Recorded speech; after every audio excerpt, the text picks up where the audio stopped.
Selamat pagi hadirin semuanya. Saya perkenalkan, saya Dr. Dia yang nanti akan membawakan moderator acara kita pada pagi hari ini.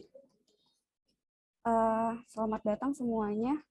Pada pagi yang berbahagia ini, mari kita saling berbagi ilmu dalam webinar dengan topik optimalisasi tumbuh kembang anak 1000 hari pertama, yang nanti akan pembicaranya Dr. Arnold, spesialis anak.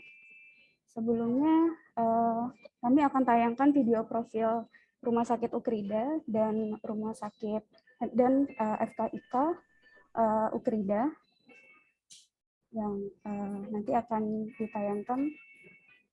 Bapak Ibu semua, mari kita saksikan tayangan video singkat profil Rumah Sakit Ukrida dan FKIK Ukrida.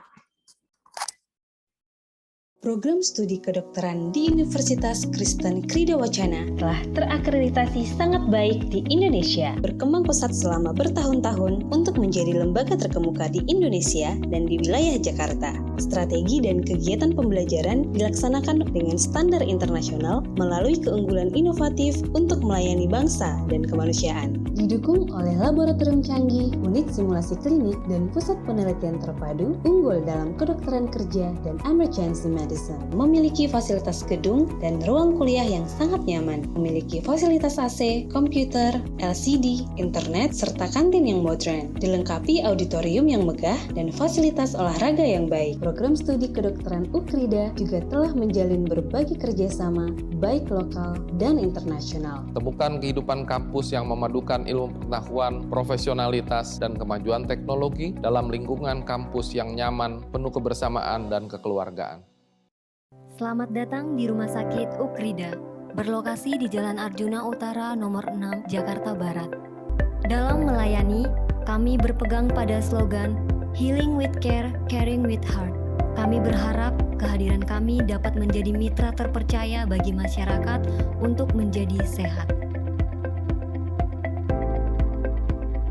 Honest, eager, A-star value, responsive, dan teamwork merupakan nilai-nilai yang kami junjung dalam memberikan pelayanan. Sejumlah fasilitas kami adakan untuk menjalankan salah satu misi Rumah Sakit Ukrida, yaitu menyediakan fasilitas yang memadai dan berkeadilan bagi pasien, di antaranya radiologi, Intensive Care Unit atau ICU, Neonatal Intensive Care Unit atau NICU, ruang operasi, Central Sterile Supply, Departemen atau CSSD,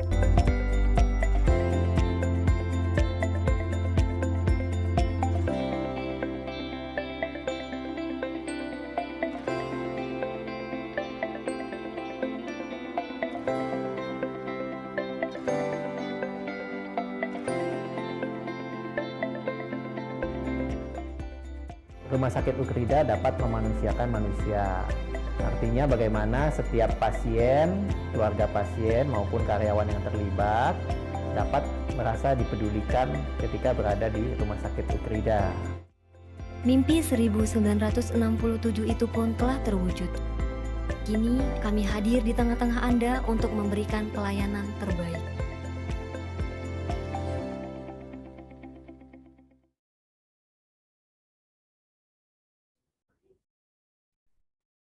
Oke, baik. Di sini kita sudah kedatangan pembicara kita dengan Dr. Arnold Sutarso, spesialis anak. Selamat pagi, dokter. Izinkan saya untuk membacakan CV beliau terlebih dahulu. Dr. Arnold Sutarso, spesialis anak. Beliau menyelesaikan pendidikannya sebagai dokter umum di Fakultas Kedokteran Universitas Indonesia pada tahun 2010. Kemudian beliau melanjutkan pendidikan sebagai dokter spesialis anak di Far Eastern University, Filipina pada tahun 2014 sampai 2017 dan melanjutkan program adaptasi dokter spesialis anak di Rumah Sakit Cipto Mangunkusumo, Universitas Indonesia pada Februari 2019 sampai Januari 2020. Saat ini beliau bekerja di Rumah Sakit Ukrida sebagai dokter spesialis anak sejak Desember 2020. Beliau juga bekerja di Rumah Sakit Medistra sebagai dokter spesialis anak dan tim NICU sejak Juli 2020 sampai sekarang. Dan beliau juga bekerja di Rumah Sakit Eka Hospital BSD sebagai dokter spesialis anak dan tim NICU sejak April 2021.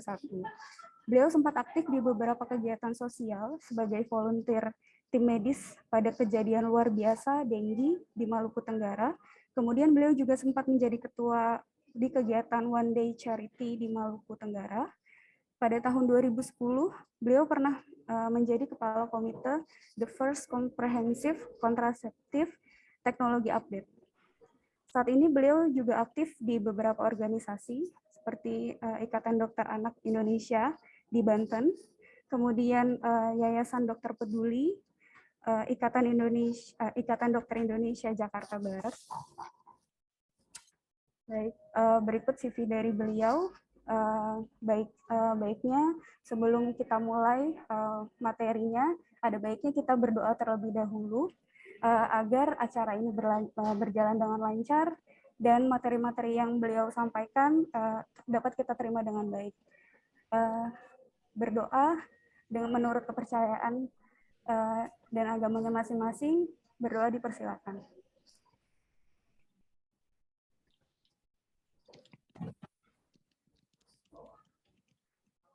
Berdoa selesai.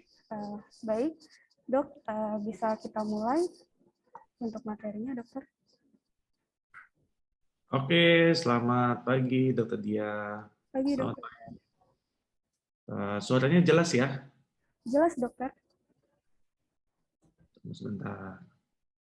Ini ya, aku tuh coba pakai background yang dikirim, tapi kayaknya nggak kompatibel. Jadi aku nggak bisa pakai background deh. Kalau ini jelas, slide-nya kelihatan. Slide-nya kelihatan jelas, Dokter.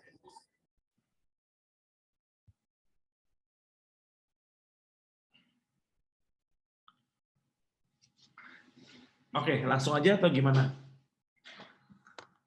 Boleh langsung aja, Ya. Dok.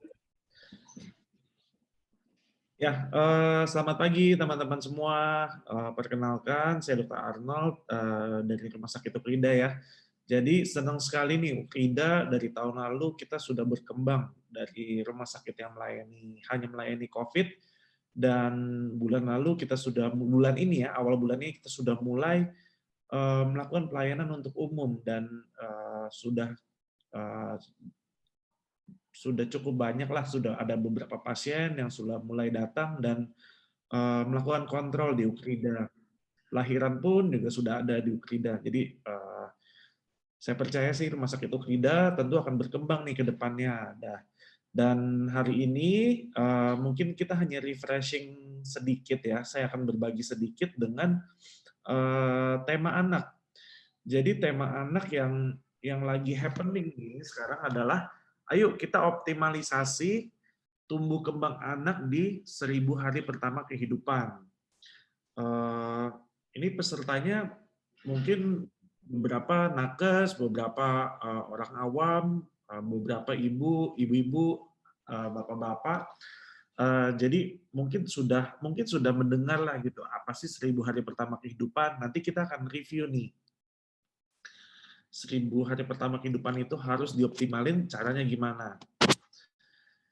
Ini adalah temanya Pak Jokowi nih dari beberapa tahun lalu selalu begitu, SDM unggul, Indonesia maju, Indonesia tangguh, Indonesia tumbuh, dan dalam pidatonya si Pak Jokowi ini menegaskan Indonesia ini nggak takut menghadapi persaingan global.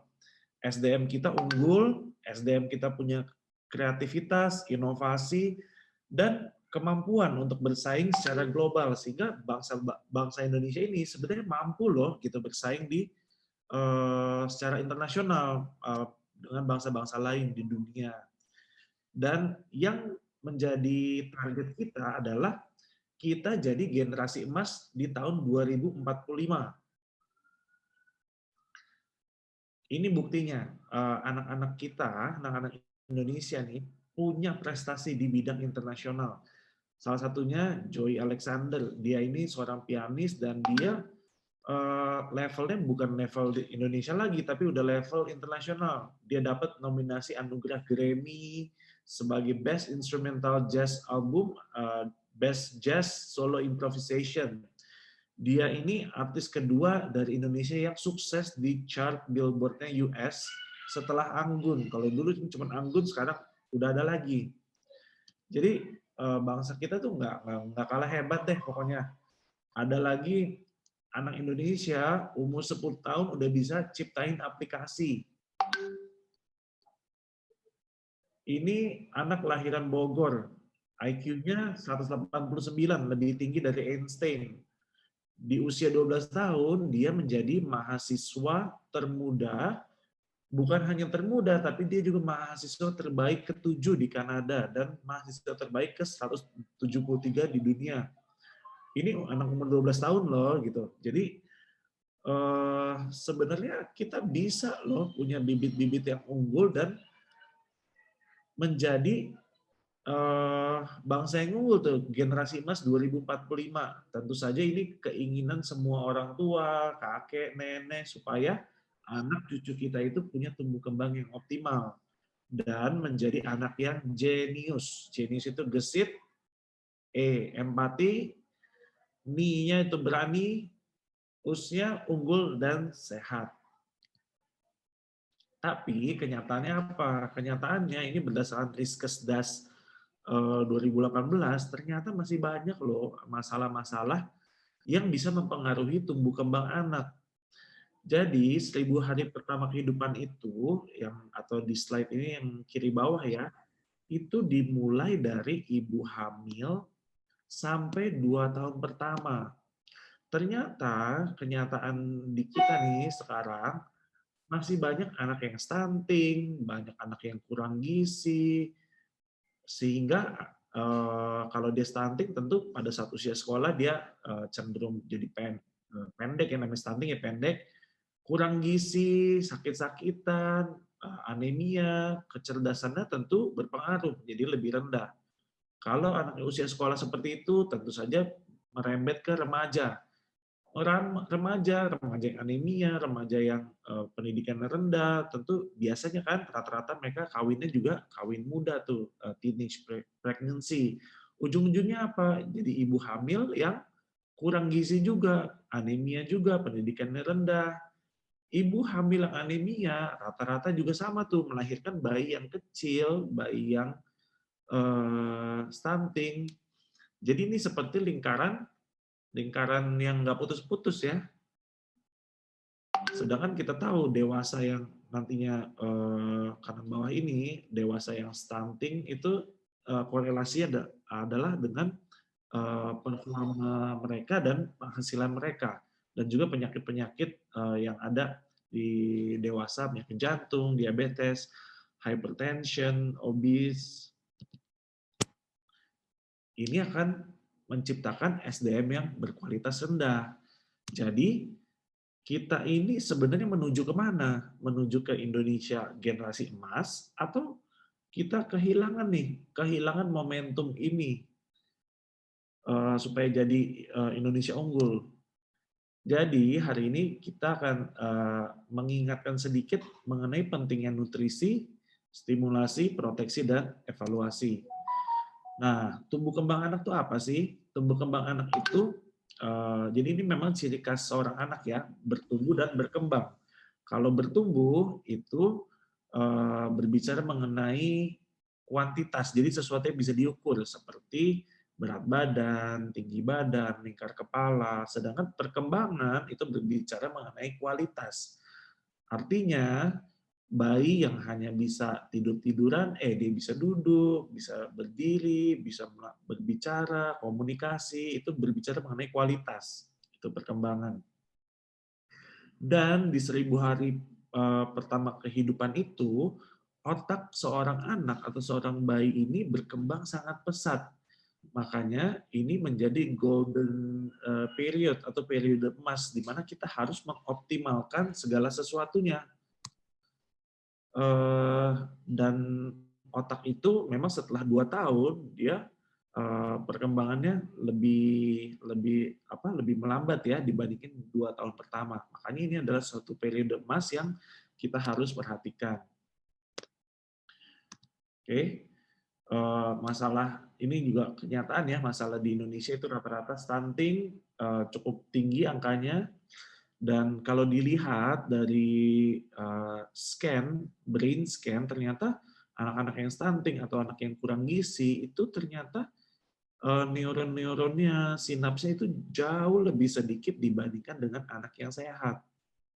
Ini yang menyebabkan buktinya ya bahwa IQ mereka jadi mungkin performa IQ mereka lebih rendah.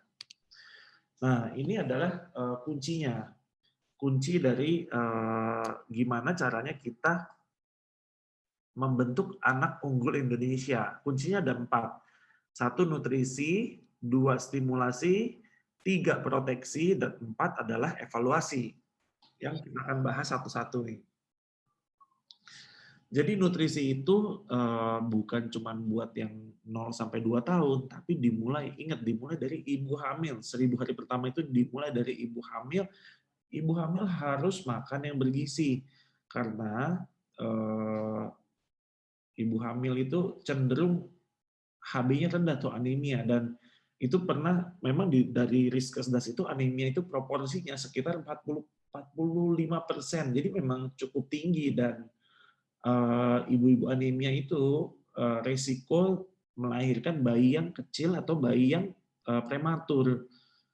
Dan tentunya balik lagi ke lingkaran yang tadi kita sebutin tadi ya, nanti ujung-ujungnya kualitasnya jadi rendah. Makanya dari ibu hamil itu sudah harus dipersiapkan dengan baik. Lalu setelah bayinya lahir, tentu saja kita harus memberikan ASI, empasi, dan makanan dengan gizi seimbang dan cukup. Untuk anak-anak sekolah kita harus berikan sarapan atau bekal, tapi nanti ya, ini kalau udah offline kali ya, kalau sekarang di rumah gampang tuh. Praktikalnya gimana? Praktikalnya adalah, yuk orang tua itu, buat orang tua yang masih merokok, masih minum mungkin minuman keras, atau suka beli-beli HP, beli-beli pulsa terus, perhiasan, yuk itu dikurangin, di stop. Kita uangnya itu harus diganti dengan budgetnya untuk membeli makanan bergizi, mulai dari ibu hamil tuh, untuk ibu, bayi, dan balita.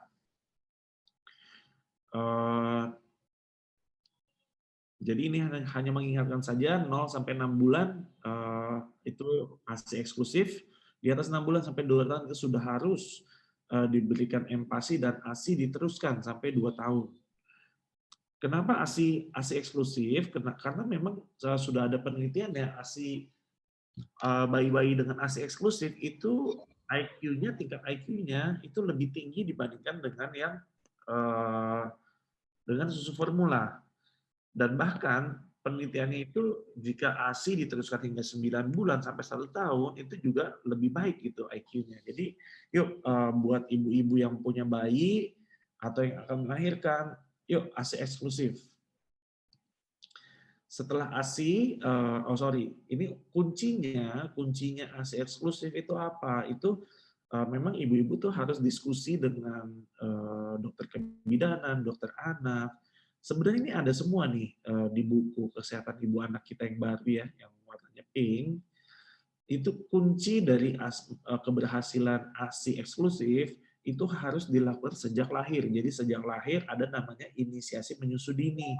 Jadi bayi itu langsung rawat gabung, langsung skin to skin contact, ditaruh di dada ibunya, langsung menyusui, dan itu akan merangsang pengeluaran ASI dan meningkatkan keberhasilan ASI eksklusif. Ini yang juga kita praktikkan di Rumah Sakit Ukrida. Ketika bayi lahir, kita juga sudah langsung mulai inisiasi menyusui dini. Kemudian ini bisa dibaca sebenarnya di buku kayak ini. Kolostrumnya itu paling penting, harus dikasih ke bayi. Kemudian jangan kasih makan makanan minuman lain selain ASI. Cara menyusuinya gimana? Itu cara menyusui sesering mungkin, setiap bayi menginginkan. Ini sesukanya bayi. Kalau bayi mau setiap 2 jam, tiap 3 jam, harus diberikan gitu. Oke. Kemudian jadi ini sesuai bayi ya, cara memberikan ASI eksklusif. Kemudian 6 bulan itu sudah mulai MPASI. Mungkin yang aku tekankan di sini, MPASI itu sekarang menu lengkap, bukan menu tunggal, menu 4 bintang lah istilahnya. Tapi istilah yang benar adalah menu lengkap. Jadi kok ada komposisi karbohidratnya, ada proteinnya, ada lemaknya, gitu. Jadi udah bukan menu tunggal lagi ya. Jadi jangan MPASI kok cuma dikasih pisang doang atau dikasih alpukat doang, tapi harus menu lengkap gitu. Oke, ini hanya berbicara mengenai frekuensi dan jumlahnya. Tentu seiring bertumbuhnya anak itu akan frekuensi makannya jadi 3 kali, snacknya jadi 1-2 kali, dan volume yang diberikannya tentu lebih banyak. Kemudian tuh ini ya, kalau teman-teman pernah baca buku KAI ada contoh cara bikin MPASI. Jadi ini sebenarnya buku yang sangat bagus. Asal dibaca tuh sama teman-teman dan sama ibu-ibu sekalian. Oke. Kedua adalah stimulasi. Stimulasi kan satu nutrisi, kedua stimulasi. Stimulasi adalah kita bermain dengan memberikan contoh dengan kasih sayang dan pujian. Jadi proses belajar anak itu kan dimulai dari dia melihat, dia mendengar, dia akan mengingat tuh, dia mencobanya, melakukannya, dan itu akan menjadi perilaku si anak tersebut. Yang harus kita lakukan, kita menstimulasi dan memberikan contoh, serta memberikan pujian. Jadi anak itu akan senang dan bangga, dan hasilnya anak akan menjadi lebih cerdas, lebih terampil, lebih kreatif. Ya, jadi dia akan niru ya, kalau misalnya kita merokok, ya mungkin banget, sangat mungkin anaknya nanti gede akan merokok karena dia melihat bapaknya ngerokok. Kalau kita main HP terus, anak pasti main HP terus. Itu udah memang begitu ya. What they do, what they see, they will do. Dan itu akan menjadi perilakunya dia. Dan ingat, perkembangan otak itu sejak dari kandungan sampai 2 tahun pertama. Jadi, ayo kita jangan contohin yang jelek dong ke anak-anak kita. Terus gimana dok kalau misalnya di rumah bingung nih stimulasinya gimana ya? Ini adalah pertanyaan-pertanyaan yang sering juga nih di tempat praktek. Dok, PR-nya apa ya? Datang umur 1 bulan, umur 2 bulan. Dok, gimana ya? PR-nya apa nih? Cara stimulasinya gimana? Sebenarnya ada juga nih di buku. Kalau teman-teman yang praktek di layanan primer ataupun di bidan layanan primer ataupun di RSU atau puskesmas itu kan dapat buku merah. Ayo ini dibuka, dibaca. Kalau misalnya ibunya nggak sempat, berarti nakesnya nih, petugas kesehatannya buka di depan ibunya, dibacain di situ. Caranya gampang banget, stimulasi bayi usia 0-3 bulan dengan cara dipeluk, ditimang, kemudian 3 bulan kan matanya udah mulai jelas ya, jadi dia gantung benda yang berwarna cerah, tatap mata bayi, ajak tersenyum, bicara, dan bernyanyi. Dan mulai 3 bulan mungkin bisa dibawa ke lingkungan sekitar, jalan-jalan ya yang dekat-dekat rumah ya, kan sekarang lagi pandemi, supaya dia mulai kenal dengan lingkungannya. Umur 3-6 bulan, beli mainan-mainan yang berwarna, yang ada bunyi-bunyinya, mainan yang besar, supaya dia bisa, intinya sih jangan ketelen ya, jangan sampai ketelen, supaya dia bisa main, dan dia tahu balok, bola, sesuatu yang bunyi dan berwarna. 6-12 bulan, ajarin duduk, main cilukba, ajarin pegang barang, pegang biskuit, benda kecil. Jadi ini semua ada nih di buku kesehatan anak. Oke, ini adalah beberapa cara stimulasinya. Nah, masalahnya apa? Sebenarnya orang tua tuh tahu atau enggak sih? Sebenarnya orang tua pasti tahu deh gimana cara stimulasinya. Dia harus ajak main, harus temenin, harus kasih contoh yang baik. Tapi ini masalah klasik deh, klasik orang tua itu nggak sempet,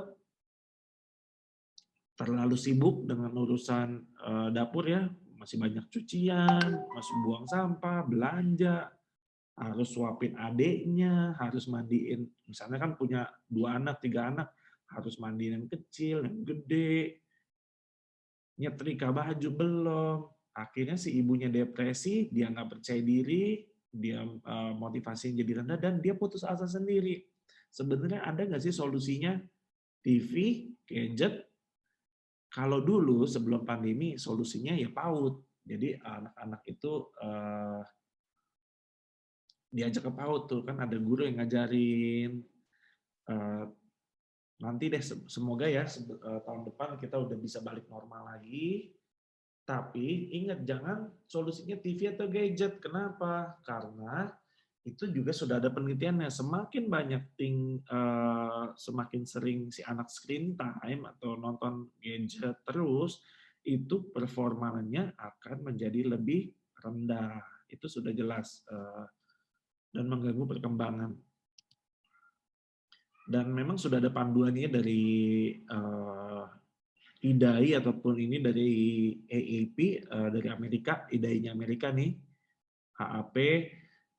Kalau di bawah 18 bulan itu hanya video chatting aja. Jadi nggak boleh tuh, nggak boleh sama sekali. Dan 2-5 tahun cuma 1 jam per hari. Dan kalau bisa jangan waktu makan di kendaraan atau sebelum tidur jangan dikasih gadget sama sekali.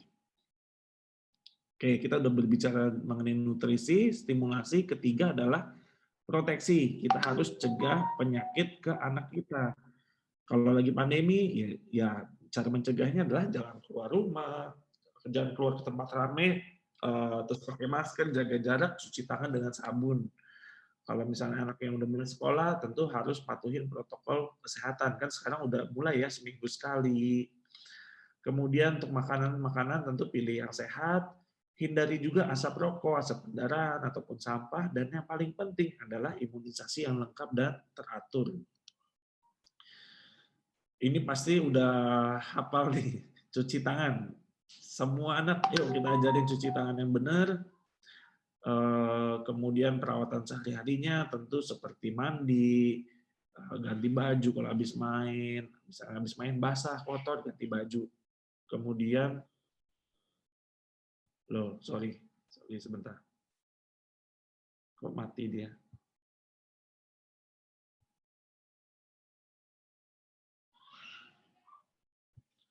Sorry, error ini.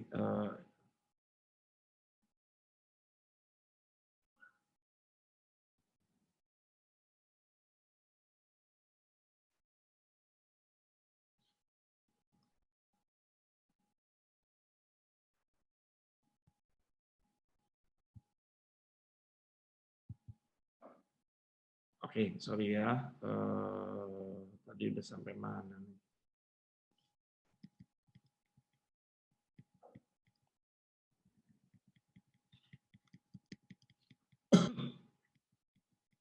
Tadi kan udah nutrisi udah ya, stimulasi udah. Yang ketiga adalah proteksi. Proteksi itu kita harus jaga kebersihan. Oke. Kalau mandi, kalau main-main kotor, ganti baju, gunting kuku tuh jangan lupa. Angka cacingan juga masih tinggi di Indonesia. Bukan hanya perawatan yang tubuh, tapi juga gigi tuh jangan lupa karena banyak sekali gigi bolong, karies, yang tentunya juga berpengaruh buat kesehatan si bayi atau anak. Kemudian lingkungannya, kalau bisa jauhin dong dari asap rokok, asap dapur, asap sampah, dan polusi.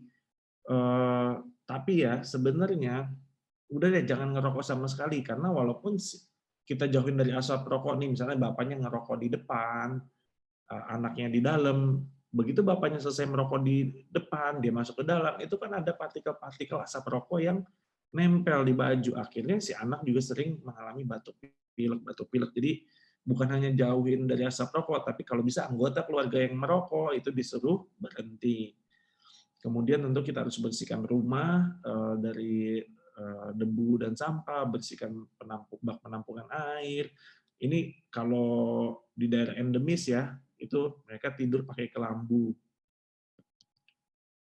Ya, kemudian proteksi juga berbicara mengenai hindarin anak dari benda-benda yang berbahaya, misalnya baygon, porstek, obat sabun, pisau, tempat colokan listrik, dan hindari tempat-tempat yang berbahaya seperti pinggir kolam, pinggir sumur, karena ini rentan sekali anak mengalami kecelakaan.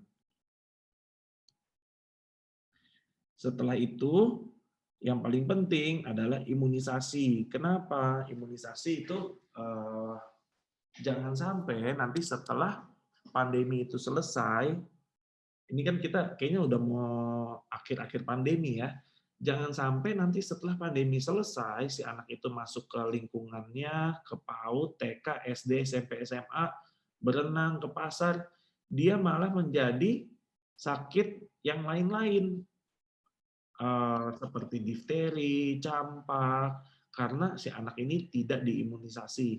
Jadi, KL pandemi COVID selesai, tapi terjadi penyakit-penyakit yang lain. Jangan sampai seperti itu. Jadi artinya imunisasi yang belum lengkap atau tertunda itu harus segera dilengkapin.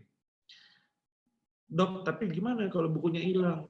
Bukunya hilang, kalau ibunya benar-benar lupa, udah suntik double pun aman, nggak masalah. Dan ketika si bayi itu mau datang, dok, ini banyak sekali yang ketinggalan. Nanti dokter akan memberikan programnya, apakah perlu diberikan 2 kali suntik sekaligus, 3 kali suntik sekaligus, itu sama, aman, tidak ada masalah apa-apa. Jadi imunisasi yang lengkap ini sudah terbukti itu melindungi anak kita, cucu kita, bayi kita terhindar dari penyakit yang berat, ataupun cacat, ataupun kematian. Oke, 1, 2, 3, udah. Poin keempat adalah periksa teratur atau evaluasi. Nah, ini adalah peran dari tenaga kesehatan. Setiap 1-3 bulan itu harus diperiksa mengenai cukup nggak sih ini anak mendapatkan makanan yang bergizi.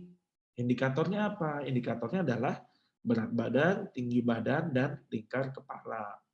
Lalu apakah ini anak sudah mendapatkan pencegahan penyakit? Ya berarti kita berbicara mengenai imunisasi.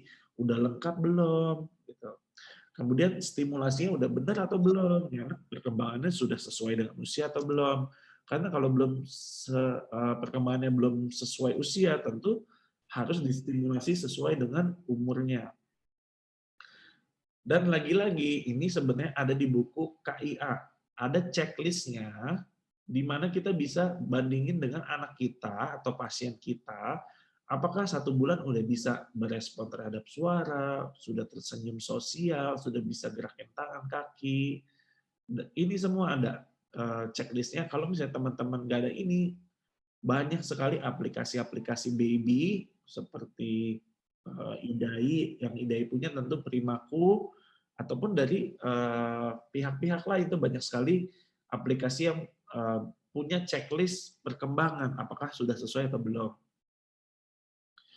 Jadi teman-teman harus baca ya, ini kan nggak mungkin dihafal nih, jadi harus baca lagi, evaluasi lagi. Kalau di tempat praktek, kalau bisa ada contekan tuh mengenai tabel tolak ukur dari Denver, kalau dokter anak kan pakai Denver. Kalau di puskesmas pakai KIA, kalau di rumah sakit swasta pun juga sebenarnya buku anak mereka itu sudah lengkap dengan checklist seperti ini.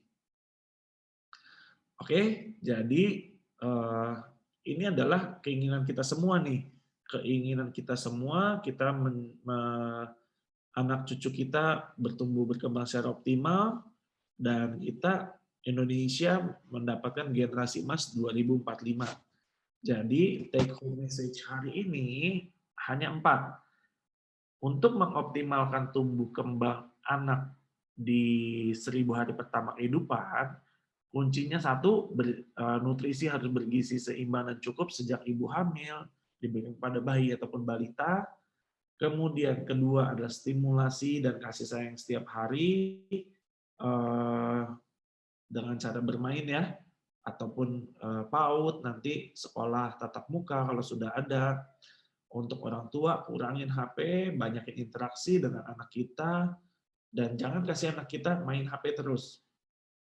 Kemudian yang ketiga adalah kita harus proteksi, berikan lingkungan yang aman, hindari bahaya-bahaya yang mungkin terjadi, kemudian harus diimunisasi secara lengkap dan teratur, serta yang keempat adalah evaluasi setiap 1-3 bulan.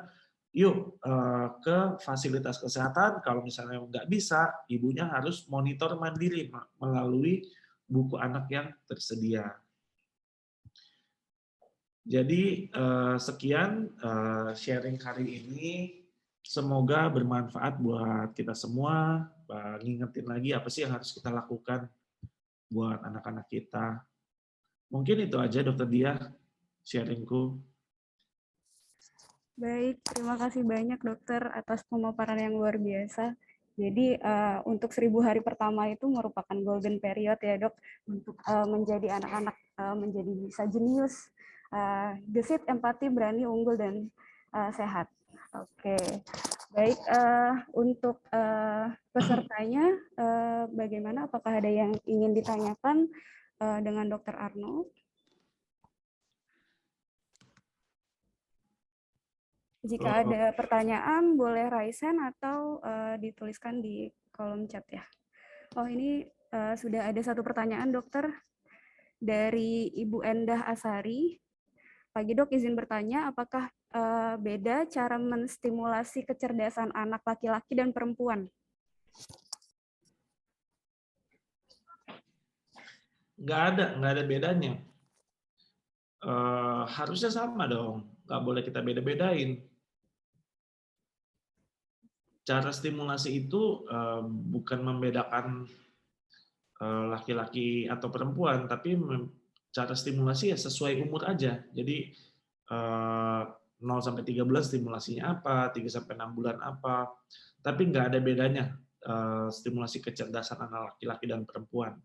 Tetap kalau mau anaknya pintar, stimulasi dari semua aspek, dari aspek motorik, dari aspek sensorik, dari bahasa, itu saya kira nggak ada bedanya sih. Oke. Baik, terima kasih dokter. Jadi nggak ada bedanya ya Bu, untuk menstimulasi anak semua sama sesuai dengan umurnya ya, usia anak tersebut. Kemudian ada pertanyaan lagi dokter dari Ibu Sri Ayu Gultom. Dok, anak saya ASI plus sufor untuk 5 bulan. Pup sehari 2 kali, warnanya hijau. Normalkah? Terus masih harus dibantu dengan tengkurap, normalkah dok? Ya, ini perawat kita ya, Suster Ayu. Anaknya ASI sama sufor umur 5 bulan. Pup sekali 2 hari warna hijau, normal nggak? Normal. Jadi kalau anak sufor itu memang bisa sampai kita tunggu 4 hari. Biasanya 4 hari sudah harus pup. Kalau ini kan masih 2 hari sekali. Kalau warna hijau itu juga masih normal. Hijau atau kuning itu normal, tapi yang penting adalah konsistensinya. Konsistensinya keras atau bagaimana. Tapi memang warna itu sangat bervariasi, dipengaruhi apa yang dimakan. Kalau ASI, misalnya anaknya ini ASI, tentu dari makanan ibunya juga itu bisa berpengaruh terhadap warna dari pupnya. Kemudian masih harus dibantu tengkurap. Kalau ini harus ditanya lebih lanjut sih, maksudnya. Kalau 5 bulan itu biasanya sudah bisa duduk dengan dibantu. Ada beberapa anak yang tengkurap juga sudah bisa tuh, biasanya 3-6 bulan mereka sudah bisa berbalik dari posisi terlentang ke tengkurap. Jadi ini sih belum red flags, tapi ya harus dilihat aspek-aspek lainnya ya. Kalau tengkurap itu kan cuma melihat ini doang nih, motorik kasarnya, tapi kan kita nggak lihat nih anak tangannya gimana, ngepol terus atau apa.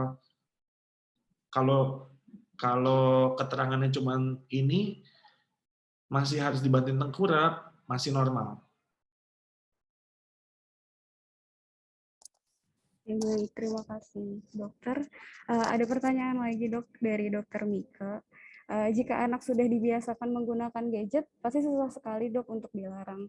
Apakah ada solusinya dokter untuk memberhentikan dari gadget yang efeknya buruk tadi ya dok? Ya, dari Dokter Mika ya.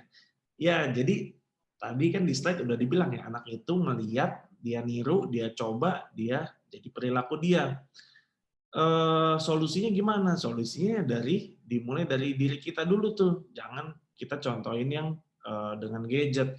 Memang gue ngerti sih, ini masalah-masalah zaman sekarang nih. Orang tuanya kerjanya juga pakai HP, kerjanya pakai gadget. Nah, itu dia tuh harus dibatasin. Karena kalau anak melihat seperti itu, dia akan mencontoh seperti itu. Yang kedua, jadi pertama kita harus balik berkaca ke diri kita sendiri, apakah kita seperti itu atau enggak. Yang kedua, kita harus tegas. Jadi anak memang betul kalau anak dibiasain dia susah sekali dilarang. Tapi percaya deh, kalau si anak ini benar-benar diambil aja HP-nya, terus kita buat aturan yang tegas. Kalau anaknya udah gede ya, kita buat aturan yang tegas. Oke, cuma boleh Sabtu Minggu. Toh Senin sampai Jumat nggak ada HP, nggak ada gadget pun dia bisa kok main dengan yang lain gitu. Ya paling dia ngambeknya setengah jam pertama dia nangis. Tapi kalau kita tegas, anak itu juga nggak peduli, dia nggak ada gadget, dia main yang lain gitu. Semua dijadiin mainan sama dia. Gitu. Jadi kunci nomor 2 adalah kita harus tegas tuh. Baik, terima kasih dok. Ini ada lagi pertanyaan dari Kevin, tapi sepertinya banyak sekali. Mungkin hanya saya ambil 3 pertanyaan, dokter. Yang pertama ditanyakan, jika anak itu sudah stunting, apakah ada terapinya dokter untuk mengejar pertumbuhan stunting, biar tidak stunting? Terus makro dan mikro nutrien untuk membantu anak yang sehat dan cerdas, bagaimana dokter? Dan satu lagi pertanyaannya, jika vaksin sesuai KIA ada yang terlewati, bagaimana dok cara mengejarnya? Ya, ini aku juga lagi sambil lihat nih chatnya si Kevin. Oke, stunting ya, kalau anak itu stunting gimana ngatasinnya dan gimana terapinya biar bisa normal kembali. Jadi kita harus balik dulu nih ke definisi stunting. Definisi stunting itu anak pendek karena kurang gizi kronis. Nah, kurang gizi kronisnya itu karena apa? Apakah asupannya memang nggak cukup? Apakah si anak ini sakit-sakitan terus? Ada penyakit kronik seperti sakit jantung, sakit TBC. Nah, itu yang harus diatasin. Tapi intinya kan stunting itu karena kurang gizi secara kronik. Artinya kita harus melakukan perbaikan gizi. Nah, itu tuh perbaikan gizinya gimana caranya? Ya, kita evaluasi dari ibunya. Ibunya itu nggak tahu, ibunya itu memang nggak bisa, artinya kalau nggak tahu tuh artinya si ibunya salah ya. Oh, dia kira makan segini cukup. Jadi itu harus dievaluasi kecukupannya. Ibunya nggak bisa. Kalau ibunya nggak bisa, misalnya ya kalau dari faktor ekonomi ya kita nggak bisa nih, susah gitu bantunya. Itu memang membutuhkan peran serta dari berbagai sektor. Tapi kalau berbicara secara umum gimana cara ngatasi stunting, artinya kita perbaiki asupan energinya, kalau memang itu yang salah, dan kita berikan nutrisi yang cukup dan seimbang. Cara mengatasi stunting. Masih bisa normal nggak? Tergantung. Kalau dia kita betulinnya di umur 1 tahun, ya masih bisa. Tapi kalau ingat, itu kan otak itu perkembangannya cuma 2 tahun pertama yang paling pesat, kemudian melambat. Ya tentu IQ-nya sudah berkurang dari potensinya dia kalau kita terlambat. Jadi artinya peran dari kita adalah satu, kita deteksi jangan sampai anak kita stunting. Jadi artinya kalau udah mulai berat badannya nggak naik-naik, berat badannya turun, itu sudah harus dilakukan intervensi sama petugas kesehatan. Kedua, kalau udah stunting masih bisa, tapi tentu nggak akan optimal seperti idealnya gitu. Tapi kalau diberikan nutrisi yang baik dan seimbang, terutama protein hewani ya, ternyata tuh tingginya masih bisa catch up gitu. Itu nomor satu. Kemudian yang tadi dibaca, stunting karena apa? Itu intinya sih karena kurang gizi, stunting, bukan karena tiroid atau faktor penyakit lainnya. 3, makro mikronutrien untuk membentuk anak yang sehat dan cerdas apa? Ya, ini intinya sih sama, nutrisi seimbang. Kalau makro ya itu kan berbicara karbohidrat, protein, lemak. Mikronutrien itu yang sangat berhubungan dengan pembentukan otak itu adalah zat besi, seng, zinc ya, zat besi, zinc. Kemudian satu lagi itu yang AADHA, itu juga sangat baik untuk perkembangan otak. Oke. Kemudian yang vaksin ya tadi ya, yang vaksin dokter. kalau jalan gimana cara ngejarnya? Oke, jadi prinsipnya itu kan di jadwal vaksin misalnya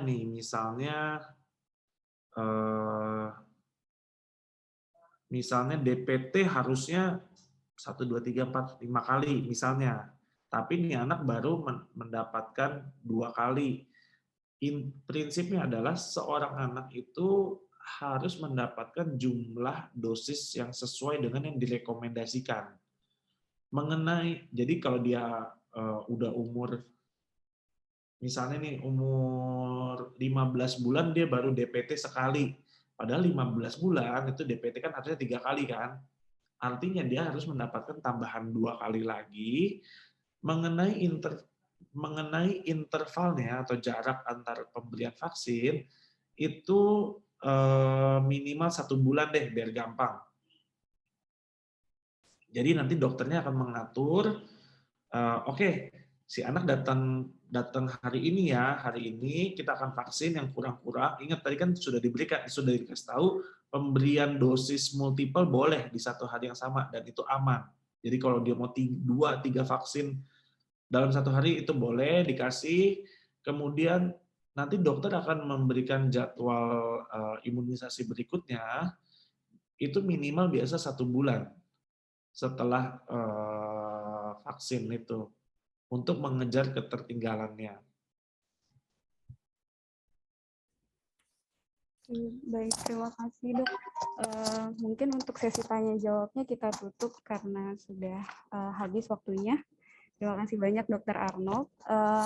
Kami sekaligus menginfokan bahwa Rumah Sakit Ukrida sudah buka layanan non-COVID sejak November ya. Pertanggal 1 Desember nanti juga akan dibuka layanan polispesialis saraf, mata, THT, jantung, geriatri, kulit dan kelamin, dan jiwa. Kemudian juga terdapat promo-promo sampai dengan 31 Desember 2021, yaitu terdapat MCU Sehat senilai 250.000 untuk pemeriksaan gula darah puasa, asam urat, total kolesterol, darah lengkap, dan pemeriksaan fisik serta konsultasi dengan dokter umum. Kemudian juga ada MCU Pemuka Agama dengan harga 980.000, itu sudah termasuk EKG dan ronsen. Kemudian ada promo-promo lainnya seperti persalinan normal seharga 6.500.000. Kemudian promosi jangkau atau pemeriksaan CT scan dan lab-lab seharga 999.000. Dan paket persalinan SC atau sesar senilai 14 juta. Nanti untuk lebih lengkapnya mungkin promo-promonya akan bisa dilihat di media sosial kami di Instagram ataupun di Facebook. Kemudian